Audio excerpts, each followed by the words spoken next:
at its best in gumapang kasanlusak with Sunsilk Damage Repair and Tiki-Tiki.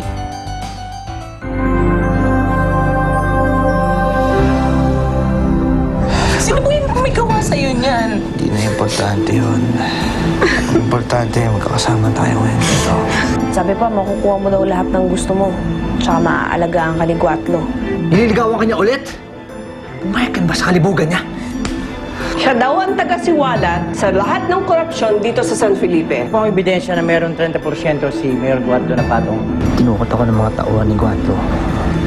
Gusto rin niya akong ipapatay. Inaantay niya lang na makalaya ako. Nahanap na ba si Levi? Hindi pa po. Hindi ko pa po siya nakikita. Marami itong mata sa paligid, Rachel. Hanggat hindi tayo umaalis dito, hindi tayo ligtas. At saka isa pa, hindi ako makikipag-iwalay kay Levi. Paano nga pag nalaman ni Mayor? Anong gagawin mo, Rachel?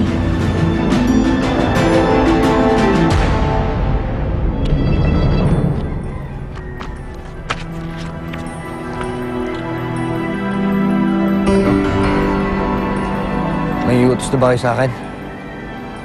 Ikaw ang tigas ng ulo mo. Di ba sabi ko sa'yo, huwag kang pakalat-kalat? Tapos ito, oh, tingnan mo yan. Akala mo hindi kita binabantayan? Huh. Sayang naman yung syota mo.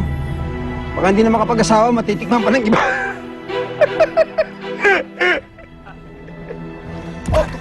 Oh! Ha! Mabuti na lang hindi ko sinasabihan yung init ng ulo mo. Alam mo, sa kulungan pa lang, kating-kati na akong tirahin ka eh.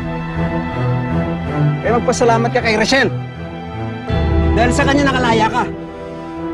Hindi, doon pa lang sa kulungan eh. Magpapalag ka pa eh.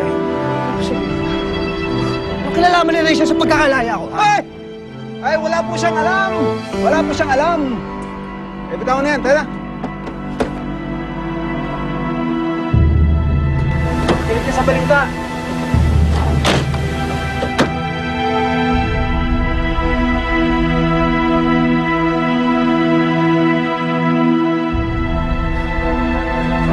Ay, ano ba yan? Sorry. Walang nga naman yun, oh. Bangga ka na nga, hindi ka pa tinulungan. Pero, parang pamilyar yun, ah. Nakita ko na siya.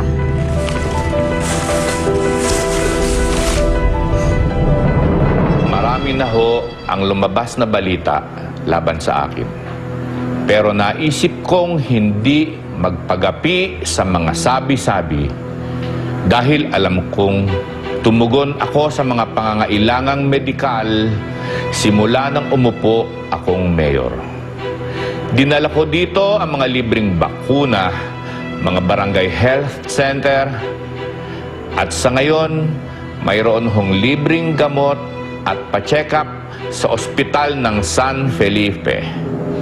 Huwag ho tayong magpa-impluensya sa mga taong ginagamit ang panahon ng eleksyon para manira ng kapwa-tao at iangat ang sarili niyang interes. Muli, ako po ang inyong lingkod, si Mayor Edmundo Guatlo, para gobernador. Kat! Rachel! Rachel, buksan mo to! Rachel!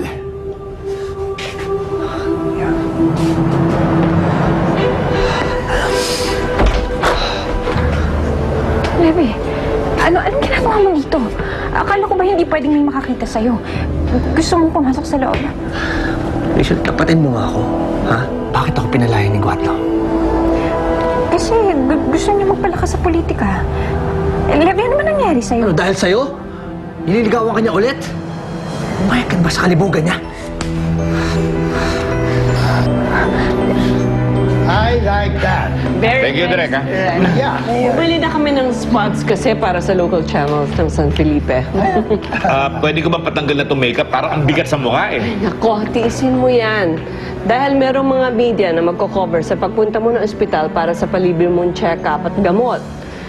Now, kukunan ka nila, so you have to look concerned habang chine-check mo yung mga bata na naasikaso silang maigi, alright? Meron na akong kausap na doktor para alalayan ka. Ako magche-check. Hindi naman ako doktor. Bakit ako magche-check up doon sa mga tao? You listen here, Edmundo. Kailangan bawiin natin lahat ng boto na nabawa sa'yo dahil sa expose na yan. Kailangan mo na simpatsya ng tao. Kailangan masiyahan sila. Kaya kahit hindi ka doktor, makikita nila na concern ka sa kanila. Entiendes? Ay, Direk! Doon na tayo sa labas. Magwiwian na tayo. Okay. Levi, sorry. Sorry, hindi ko sinasadya. Huwag ka mag-sorry. Nabigla lang ako. Huwag ka mag-sorry. Sagutin mo yung tinatanong ko.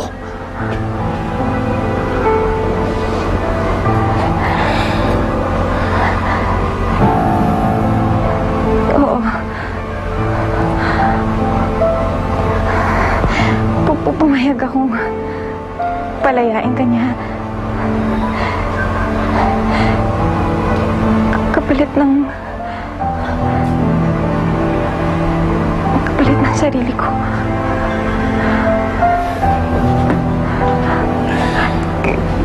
Levi, ginawa ko lang naman to para sa'yo eh. Dahil papatayin ka nila sa loob ng kulungan. Ginawa ko to para sa'yo dahil mahal kita. Nagalaw ka ba na? Hindi. Paano ako maniniwala sa sinasabi mo? Ha? Pumayag ka at alam mo kung anong kapalit nun. Sa tingin mo maniniwala pa ako sa sinasabi mo? Walang nangyari sa inyo? Levi, maniwala ka. Wala talagang nangyari sa amin. Wala talaga nangyari. Kaya nga, gusto ko nang umalis eh. Gusto kong tumakas. Dahil hindi ko kayang ibigay ang sarili ko sa kanya. Levi, maniwala ka sa akin.